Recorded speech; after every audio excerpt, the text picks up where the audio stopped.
le monde entier a idolâtré une petite fille qui était le produit du système communiste et qui n'aurait pas pu exister ici. D'ailleurs, il n'y en avait pas. Il n'y avait aucune occidentale qui était du niveau soit des soviétiques, soit des roumaines. Une des thématiques qui m'intéressait beaucoup, c'était la confrontation Est-Ouest. Et finalement, les deux régimes, le communisme et le capitalisme, traitent le corps et le corps des femmes de la même façon dans le roman. C'est-à-dire que d'un côté, elle est un instrument, elle est une arme du pouvoir, mais de l'autre, elle est montrée du doigt si elle n'est pas bien habillée, montrée du doigt si il se pourrait qu'elle ait un amant quand elle grandit, si elle est mal maquillée. C'est-à-dire qu'il n'y a aucun régime qui ne s'approprie pas ce corps.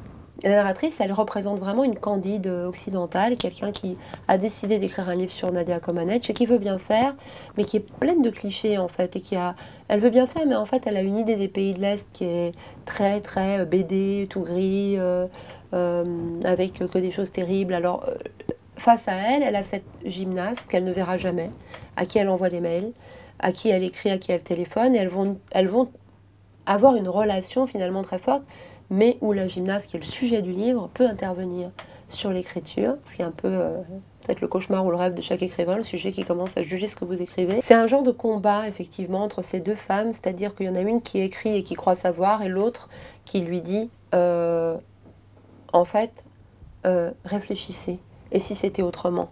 Et pour tout, et si c'était autrement, et si la surveillance dont vous me parlez, qu'il y a eu dans les pays de l'Est, et si vous aviez la même ici avec vos vidéos surveillance et puis votre iPhone qui vous localise partout, et si on prenait l'hypothèse que c'est un petit peu plus compliqué que ça, alors d'être sur elle est sur 10 centimètres de poutre, moi politiquement là c'était vraiment 10 centimètres, c'est-à-dire à la fois je ne pouvais pas passer sous silence les pires choses de Ceausescu parce que ça aurait été épouvantable, et les décrets je les ai mis tels quels, parce que je ne pouvais pas les rendre plus terribles ou mieux, ou je sais pas. Le texte est là, tel qu'il l'a écrit.